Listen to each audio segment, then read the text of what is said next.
नमस्कार, आदाब, सत श्री अकाल और अस्सलाम वालेकुम। मैं हूं मोहम्मद अहमद काज़मी, लेकर आया हूं आपका पसंदीदा कार्यक्रम आपकी। आज काफी दिन के बाद, तकरीबन 1 महीने के बाद शमसुल इस्लाम साहब से बात हो रही है। वो खुद बताएंगे कि किस वजह से ये राब्ता नहीं हो सका। आज बहुत ही अहम इशू है जिस पर हम शमसुल इस्लाम साहब से बात करेंगे। वो ये कि जो कुछ अयोध्या में हो रहा है, प्राण प्रतिष्ठा जिसे कहा जा रहा है, उस पर हम बात करेंगे और ये इसका मुल्क की सियासत और समाज पर क्या कुछ असर पड़ने वाला है। उन्होंने एक मजमून लिखा है, रिडल्स ऑफ अयोध्या। वो क्या कुछ है, उनके दिलो दिमाग में क्या कुछ घूम रहा है अयोध्या के वाकयात को देखते हुए, वो उस पर हम बात करेंगे। और ये वाकया इसलिए भी बड़ा है कि प्रधानमंत्री नरेंद्र मोदी जी जो मजहबी रहनुमा हैं हिंदुओं के, उनको इग्नोर करते हुए आगे बढ़ते जा रहे हैं। क्या कुछ है, वो क्या कुछ चाहते हैं, उस पर बात करेंगे। और आज चूंकि काफी दिन के बाद बात हो रही है शमसुल इस्लाम साहब से, तो बहरहाल मैं जरूर चाहूंगा, हमारे जो दर्शक हैं वो इंतजार कर रहे थे। मुझे कई लोगों ने कमेंट के जरिए, फोन के जरिए कहा कि शमसुल इस्लाम से बात क्यों नहीं हो पा रही, क्यों नहीं कर रहे, तो वो खुद बताएंगे। शमसुल इस्लाम साहब, वेलकम है आपका मीडिया स्टार वर्ल्ड को, आपने वक्त दिया उसके लिए शुक्रिया। आप ये बताइए कि ये जो रिडल्स ऑफ अयोध्या है, मैं डायरेक्ट टॉपिक पर आना चाहता हूँ, वो क्या कुछ है, आखिर क्या कुछ कहना चाह रहे हैं। एक लंबे अरसे से आपने देश के हालात को देखा है, आरएसएस पर खास तौर पे किताबें लिखी हैं, मजहब के नाम पर नेशनलिज्म की आप बाकायदा मुखालिफत करते हैं। इस वाकये को आप कैसे देख रहे हैं? आदरणीय काज़मी जी, बहुत प्यारे काज़मी जी और मीडिया स्टार वर्ल्ड के सुनने वालों, बहुत बहुत शुक्रिया कि मैं आपके सामने फिर पेश हूँ। बात यह है कि पिछले 1 महीने से मुझे एक इस तरह का नज़ला ज़ुकाम हुआ कि मेरे बाहर निकलने और बोलने पर बिल्कुल पाबंदी थी। तो ये, मैं जिस इलाके में रहता हूँ वो वैसे भी गैस चैम्बर कहलाता है और बहुत लोग उसका शिकार हो रहे थे। मैं भी खैर उसका शिकार हो गया और 28 दिन तो बिल्कुल घर से नहीं निकला, बोला नहीं, लिख कर बात करता था। तो ये वजह रही। लेकिन मुझे भी बहुत बहुत मैसेजेस आ रहे थे कि क्या हुआ, कहाँ चले गए आप। तो मैंने उनको बताया कि दुनिया में कहीं भी रहता आपसे बात करता, कब्र में भी चला जाता, तब भी कोशिश करता आपसे बात करता, लेकिन यह बोलने पर भी पाबंदी है। और दूसरी बात यह है कि आज का जो टॉपिक आपने चुना है काज़मी जी, मैं उस बारे में एक बात बहुत साफ कर देना चाहता हूँ कि मैं मजहबी मामलों पर नहीं बोलता हूँ। हालांकि मजहबों का स्टडी करना मेरा बहुत प्रिय विषय है, बहुत प्रिय विषय है। इस्लाम, हिंदुइज़्म, सिखिज़्म, जैनिज़्म, बुद्धिज़्म, ये मेरे बहुत प्रिय, बहुत डियर हैं मेरे को स्टडी के तौर पे। लेकिन मैं उसका विशेषज्ञ नहीं कहता हूँ अपने आप को, ना उन बहसों में जाता हूँ। लेकिन इस बहस में मैं आना चाह रहा हूँ क्योंकि हमारे देश का प्रधानमंत्री, दुनिया के सबसे बड़े प्रजातंत्र का प्रधानमंत्री नरेंद्र मोदी जी, वो एक साधु, एक ऋषि बन गए हैं। और उन्होंने अब प्राइम मिनिस्टर के साथ साथ अब वो जजमान भी हो गए हैं, यानी वो मंदिरों का उद्घाटन कर रहे हैं, मंदिरों में मूर्तियां स्थापित कर रहे हैं, उसका पुनरुद्धार करा रहे हैं, उसका रेनोवेशन कर रहे हैं। और उनके कहने पर तो वेस्ट एशिया में भी हिंदुओं के बहुत बड़े मंदिर बन रहे हैं, जो वो ये कहते हैं कि ये मैं करा रहा हूँ। तो मुझे, इसलिए मैं अपने देश का एक नागरिक हूँ और एक सचेत नागरिक होने का दावा भी करता हूँ। तो मुझे लगता है मुझे इस पर बात करनी चाहिए। देखिए, राम जो है, राम की जन्मभूमि कहाँ थी, राम कहाँ पैदा हुए थे, ये सन 1925 में आरएसएस बनी थी। 15 अगस्त 1947 किया, इनको सन 1980 तक कभी राम याद नहीं थे, कभी राम याद नहीं थे। और राम का जो मुद्दा है, ये असल में कांग्रेसियों ने उनके हवाले किया। कांग्रेसियों का बच्चा है ये, कांग्रेसियों का ये मुद्दा है जिसको उन्होंने आरएसएस ने तो उसको फिर जो मुसलमानों के खिलाफ जो एक जहर उगलना था और मुसलमानों से जो उसका बदला लेना था उन्होंने, जो हजारों साल 1000 साल के मुसलमान राज में हुआ था, हम उस पर भी बात करेंगे। तो खैर ये उन्होंने ये करने की कोशिश की, लेकिन इस बात को समझ लीजिए कि आज़ादी के भी बहुत दशकों बाद, बहुत सालों के बाद भी उनको ये याद नहीं था। हिंदू महासभा जो 20वीं शताब्दी के शुरू 20वीं सदी के शुरू में बन गई थी, उनको भी कभी राम याद नहीं थे। लेकिन ये राम तो खोद कर राम तो निकाले गए, राम निकाले गए इसलिए ताकि जो है पॉलिटिक्स में उनकी मदद हो सके। और उसके लिए मैंने देखिए एक बहुत आसान करके, जो मेरा हमेशा से तरीका भी रहता है लिखने और बोलने का, कि बहुत आसान करके मैंने एक लंबा लेख लिखा है और उसमें पहलियां, राम मंदिर की पहलियां क्या है, मैं उसको आपको समझाने की कोशिश करूंगा। और मैंने भी उसको उस माध्यम से, उस जरिए से समझने की कोशिश की। देखिए पहली नंबर 1 कि जो 22 तारीख को जो रूह रखी जाएगी एक मूर्ति में, एक पत्थर की मूर्ति में, वो कौन सी मूर्ति में रखी जाएगी, वो कौन से राम होंगे? क्योंकि 22-23 दिसंबर 1949 को भी एक मूर्ति वहां प्रकट हो गई थी रामलला की। रामलला का मतलब है बचपन वाले राम। उनकी एक 9 इंच की मूर्ति धातु की बनी हुई वहां पहुंच गई थी, और उसको ये कहा गया था कि भगवान राम खुद आए थे। और उससे पहले एक 10 दिन का वहां कीर्तन चला रहे थे बीएचपी वाले, बीएचपी मतलब आरएसएस से जुड़े हुए लोग, हिंदू महासभा के लोग। और वो बीएचपी तो बाकायदा उस वक्त नहीं थी। तो उन्होंने कहा कि और एक इतने बजे रात को उन्होंने, जहां मस्जिद का बीच का गुंबद है उसके बीच में वो 12 से 12 इंच या 24 से 24 इंच की एग्जैक्ट की जो जगह है, वहां राम मंदिर पैदा हुए थे, वो उनको पता था। और उन्होंने वो राम मंदिर, ये रामलला जो थे, उन्होंने कहा हम नहीं लेकर गए, तो रामलला खुद प्रकट हो गए और हमने उसको रख दिया। लेकिन वो जो थे, वो 9 इंच की धातु की मूर्ति थी, तो उसमें भी रूह डाली गई थी, तभी तो उसको पूजा जा रहा था, क्योंकि नहीं तो वो तो पत्थर है, वो तो एक धातु का टुकड़ा थी। तो जब आप 22 तारीख को करेंगे, जो 51 इंच की पत्थर की मूर्ति है, काले पत्थर की बनी हुई, तो वो उसमें भी रूह डाली जा रही है। और रूह डालने का काम मोदी जी करेंगे, हमारे प्रधानमंत्री। और इसीलिए मुझे प्रेरणा मिली है कि मैं इस सवाल पर बात करूं। तो जब वो डालेंगे, तो वो ये बताएं कि पुरानी मूर्ति का क्या होगा। और ये सवाल जो है दिग्विजय सिंह ने भी पूछा है, लेकिन अखबार वाले उसमें जिस तरह का माहौल है, उसमें कोई उनको जरूरत नहीं लग रही कि उसका जवाब दिया जाए। तो मेरा एक सवाल ये है कि क्या उस वाली मूर्ति से रूह अप्रतिष्ठित की जाएगी, यानी उसमें से रूह वापिस लेकर ये रूह वहां डाली जाएगी? क्योंकि एक ही जगह पर, क्योंकि अपने आप में ये बड़ा कॉम्प्लिकेटेड इशू है ये रूह मूर्ति के अंदर डालना। और अभी मैं आऊंगा, हिंदू धर्म के बहुत बड़े अनुयायी, हिंदू धर्म के बहुत बड़े ऋषि, जिसको आरएसएस वाले कहते हैं कि इन्होंने हिंदू राष्ट्रवाद और हिंदू कौम के लिए बहुत काम किया, दयानंद सरस्वती जी ने सबके बारे में क्या लिखा है, मैं अभी इसी में आऊंगा, मैं अभी इसमें आऊंगा। जानना चाहिए, जो आरएसएस और मोदी और किसी को भी जवाब देने की हिम्मत नहीं है। ये सवाल मैं पहले भी उठाता रहा हूं। तो हमको ये देश प्रधानमंत्री ये बताएं कि पुरानी वाली मूर्ति का क्या होगा, पुरानी मूर्ति आप कहां लेकर जा रहे हैं। और मैं अभी उस बहस में जा नहीं रहा हूं कि जो ये कहा जा रहा है कि जहां पे ये कहा गया था कि 12 इंच से 12 या 24 से 24 इंच रामलला पैदा हुए, क्या राम की मूर्ति, भगवान राम की मूर्ति जो 22 तारीख को रखी जा रही है, उसी जगह रखी जा रही है? कुछ लोगों का कहना है कि उससे जगह बदल दी गई है, वहां से बहुत दूर वो नहीं जा रहा। वो तो बाद में परतें खुलेंगी तो पता लगेगा कि कितना बड़ा धोखा भगवान राम के नाम पर भी किया है जी। अच्छा, अब दूसरी बात यहां पर ये समझ ले, दयानंद सरस्वती जी को कौन नहीं जानता। दयानंद सरस्वती जो है, जिन्होंने ये कहा था कि सारे मुसलमानों की शुद्धि करनी है, उन्होंने संगठन की एक प्रक्रिया शुरू की थी कि हमने हिंदुओं ने संगठन बनाना चाहिए, और उन्होंने कहा था सारे हिंदू आर्यन होते हैं, उन्होंने ये हमारा आर्यन देश, इसको करना चाहिए। जरा वो इस बारे में क्या क्या कह रहे हैं, आप इस बात को सुन लें।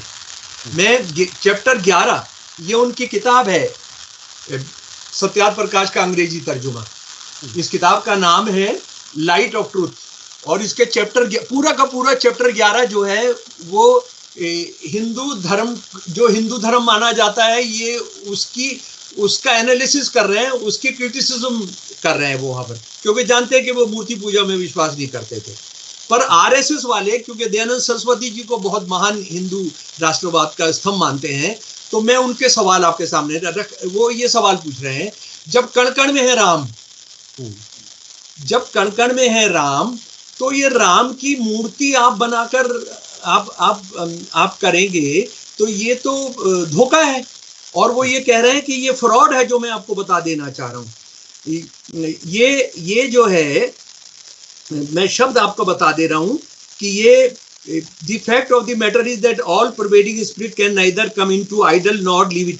जो सच्चाई, जो भगवान की सच्चाई, जो आत्मा, जो परमात्मा है, उसकी सच्चाई जो हर जगह फैली हुई है, वो आसमान में भी है, जमीन के अंदर भी है, हर जगह फैली हुई है। आप जहां भी जाते हैं वहां पर जाती है। आप उसको कैसे मूर्ति में घुसा सकते हैं? और आप कौन होते हैं उसको घुसाने वाले? आपकी औकात क्या है? आप यानी आप मोदी जी या कोई भी आदमी ये कह रहे हैं कि परमात्मा जो भगवान राम जो हैं, उनको, उनकी रूह को पकड़कर उसकी रूह को उसमें डाल देंगे। वो कह रहे हैं ये तो ब्लास्फेमी है। ब्लास्फेमी को उर्दू हिंदी में क्या कहेंगे? यानी ये तो धर्म के खिलाफ एक बहुत ही बड़ा जुर्म है। यानी जैसे अच्छा, थोड़ा सा आगे आप चलें। एक सवाल बीच में है जहन में, जो मैं सोचता हूँ उसे साथ साथ करते चलें। वो ये कि देखिए, आम तौर पर अक्सर मजहबों में, कम से कम इस्लाम के बारे में तो मैं यकीन से कह सकता हूँ, ये कहा जाता है कि इंसान माँ के पेट में उसको अल्लाह रूह डालता है और अल्लाह इंसान को पैदा करता है। तो मैं ये समझना चाहता हूँ, चूंकि और यहाँ इंसान भगवान की मूर्ति में रूह फूंकने का काम कर रहा है जी।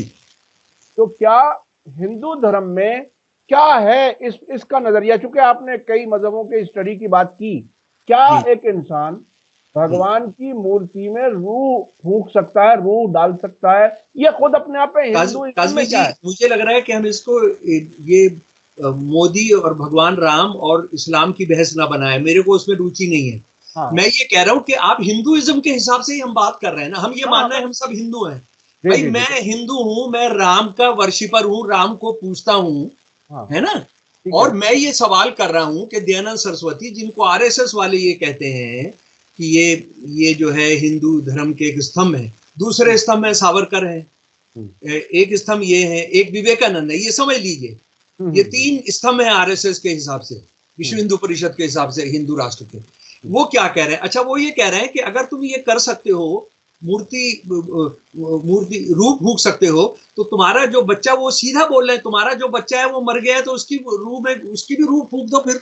भाई जब तुम भगवान को लाके कर सकते हो तो इसको क्यों नहीं? वो कह रहे हैं ये पाखंड है, ये झूठ है, ये पैसा जमा करने का तरीका है, ये लफंग। वो सीधा बोल रहे हैं कि ये धोखेबाजों का, ये ट्रिकस्टर्स का ये तरीका है पैसा जमा करने का, नाम कमाने का और फायदा उठाने का। और ये देखिए, फायदा उठाने के लिए ये किया जा रहा है।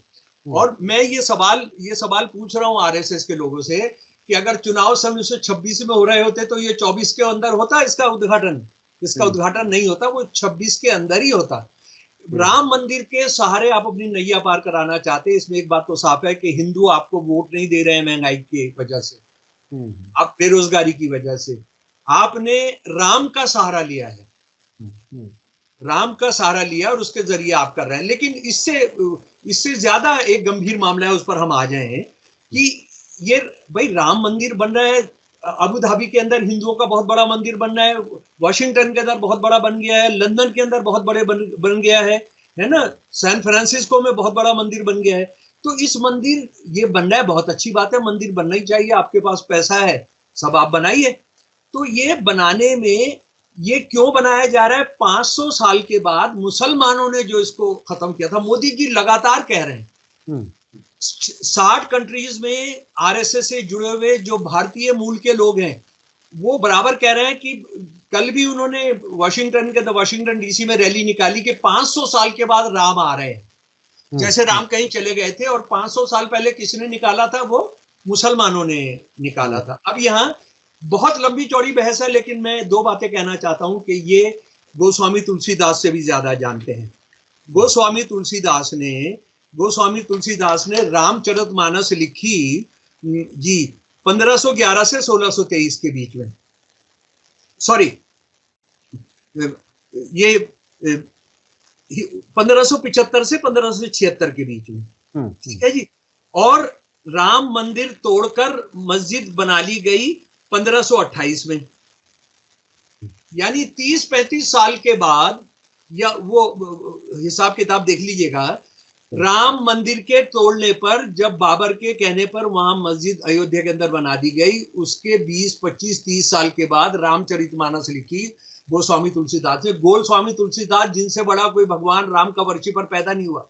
गोस्वामी तुलसीदास जिन्होंने राम के नाम को घर घर में पहुंचा दिया, सबसे पॉपुलर भगवान बना दिया, उनको नहीं पता लगा कि राम मंदिर तोड़कर बाबरी मस्जिद बनाई गई है, लेकिन मोदी जी को पता था और बीएचपी वालों को पता था कि ये तोड़कर बनाया। कितना बड़ा झूठ है ये, कितना बड़ा झूठ है। और ये भी मैं अपने दोस्तों को ये बताना चाहता हूं कि जब गोस्वामी तुलसीदास जी ने जो अवधी भाषा के अंदर ये रामचरितमानस का मतलब होता है राम के जीवन की दरिया, राम के जीवन का दरिया, यानी उसके अलग अलग वो चीजें वो बता रहे हैं उसके अंदर।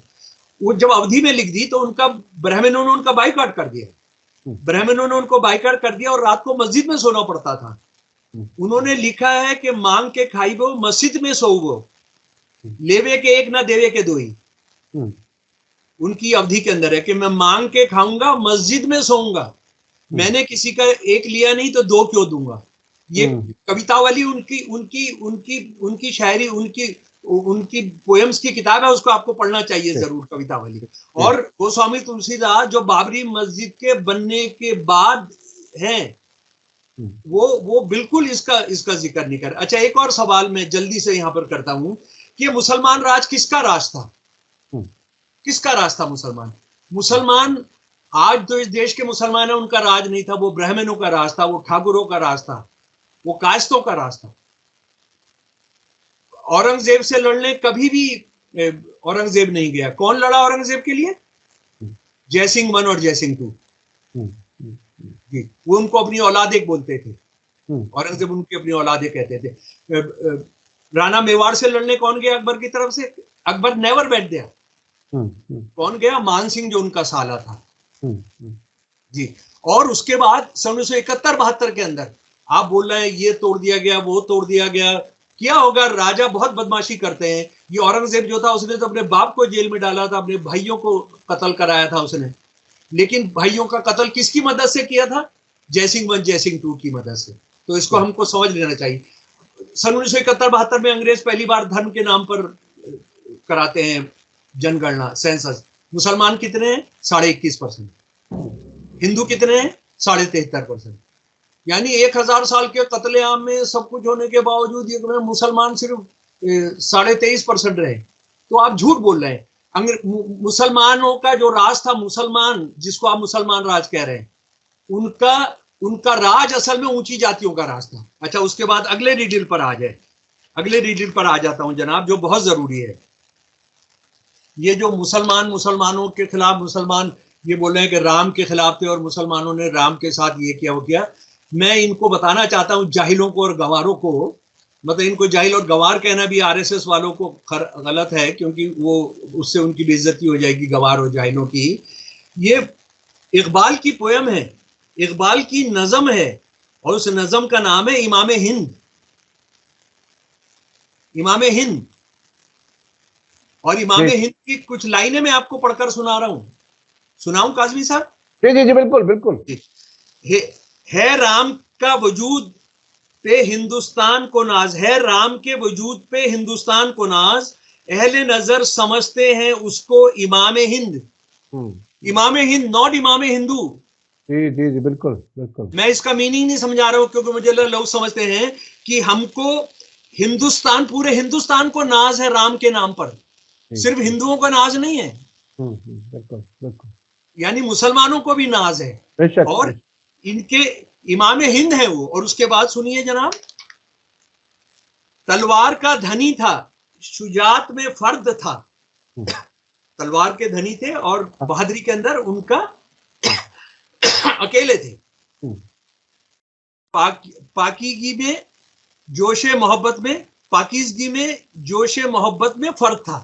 पाकीज़गी में और जो बहादुरी होती है उसमें भी वो मरता। और उसके बाद सब फलसफी हैं किताब मगरिब के राम हिंद। और वो सिर्फ भारत के लिए फलसफे का लीडर नहीं था, बल्कि मगरिब के जो वेस्ट के हैं उनका भी वो लीडर था। तो ये जो हिंदू मुसलमान करते हैं, इनको शर्म करनी चाहिए कि इकबाल ने ऐसी पोएम लिखी थी। अच्छा, अब अगला जल्दी से आ जाता हूँ अगली पहली पर। हाँ जी जी बिल्कुल जी। राम जो है, राम क्या है? राम को कहा जाता है राम राज्य, जिसमें आम लोगों का राज होता है। उन्होंने शबरी के बेल खाए थे, शबरी के बेर खाए थे उन्होंने, जो एक ट्राइबल थी। मोदी जी परसों ट्राइबल को कहा है कि देखो वो तो राम शबरी को प्यार करते थे, लेकिन क्या 22 तारीख को शबरी ट्राइबल लोग आ रहे हैं? क्या भारत की ट्राइबल राष्ट्रपति आ रही है वहां पर? कौन लोग आ रहे हैं? 200 से 300 लोग आ रहे हैं, फिल्म एक्टर, बड़े बड़े पूंजीपति। और इन फिल्म एक्टर में बहुत सारे वो हैं जो गाय का मांस खाते हैं। वो खुलेआम बोल चुके हैं कि हम गाय का मांस खाते हैं, हम गाय का करते हैं। जो जीते हुए लोग हैं, जो पैसे वाले लोग हैं, जो खरबपति हैं, वो लोग आ रहे हैं। और मोदी जी क्या कह रहे हैं बाकी लोगों को कि ये मंदिर अपनी जगह रहेगा, आप लोग 23 तारीख से आना। अरे भाई, पहले दिन तो आपने उनको आने देना चाहिए था जो भगवान राम जिनका राज था। पहले दिन तो आप उनके लिए आ रहे हो जिनका कोई भगवान राम से आमतौर पर कोई ताल्लुक नहीं है, सिर्फ उसके पास पैसा है। अडानी है, अंबानी है, सारे फिल्म एक्टर हैं। और फिल्म एक्टर ये कैसी कैसी फिल्मों में काम करते हैं, अच्छी फिल्मों में भी काम करते हैं, लेकिन ये क्या क्या करते हैं वो हमारे सब सामने है। इनकी कितनी शादियां होती हैं, क्या होती है, क्या नहीं होता, वो सवाल को तो छोड़िए। मैं आपको बता रहा हूँ, कई फिल्म एक्टर आ रहे हैं और क्रिकेट वाले आ रहे हैं जो गाय का मांस खाते हैं। उन्होंने बताया कि हम गाय का मांस खाते हैं, तो आप इसको समझ लीजिए। अच्छा, उसके बाद एक बहुत शर्म मुझे आती है, एक और रिडल है, वो है सुप्रीम कोर्ट की।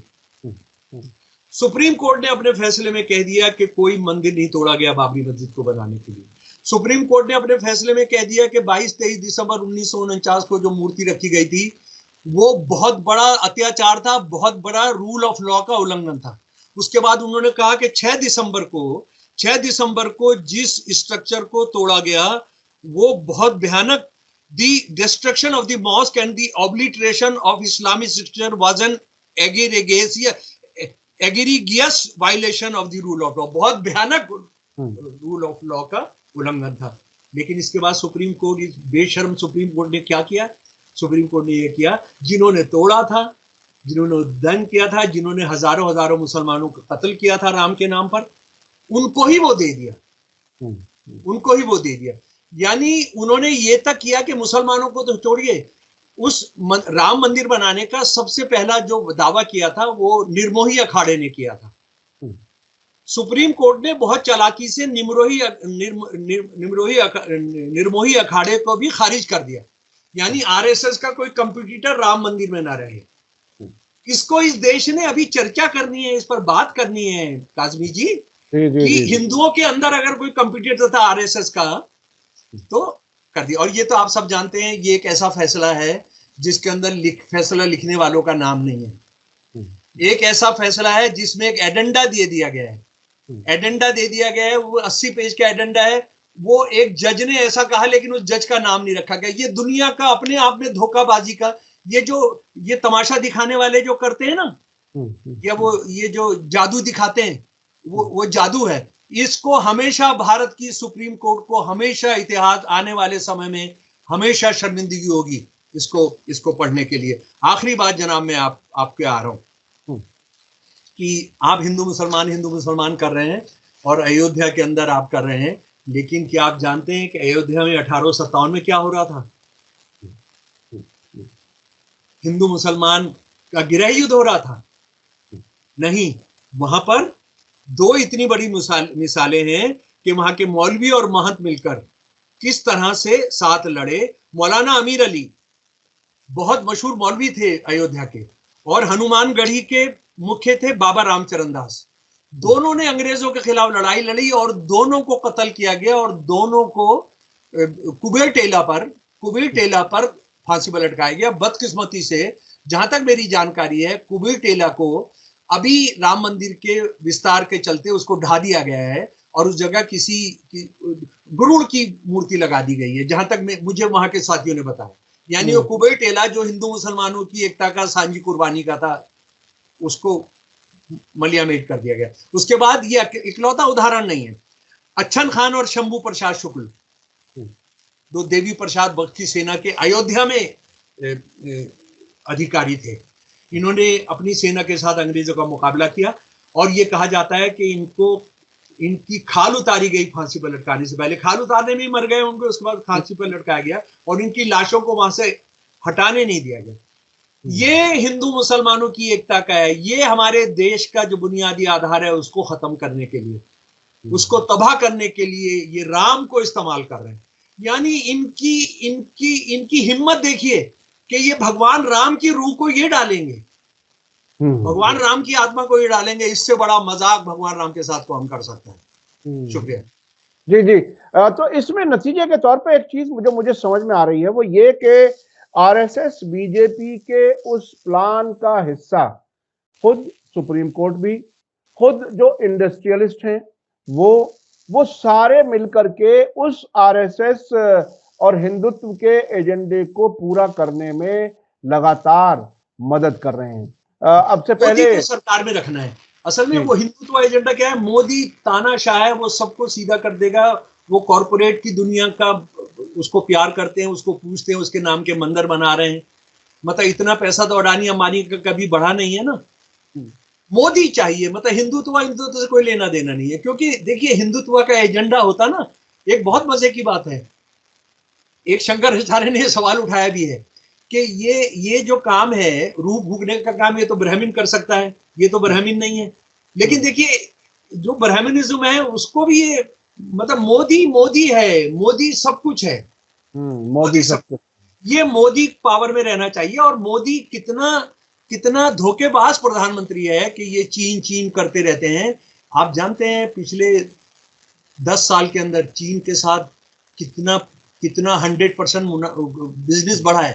जी जी जी जी जी जी। और बिल्कुल और इनके बिल्कुल नजदीकी लोग खूब कारोबार कर रहे हैं, खुद सरकार कारोबार कर रही है। ये तो इतना दोगलापन। तो मोदी अब एक काम करे ना, अब तो भगवान राम की वो आत्मा भी ले जा सकते हैं।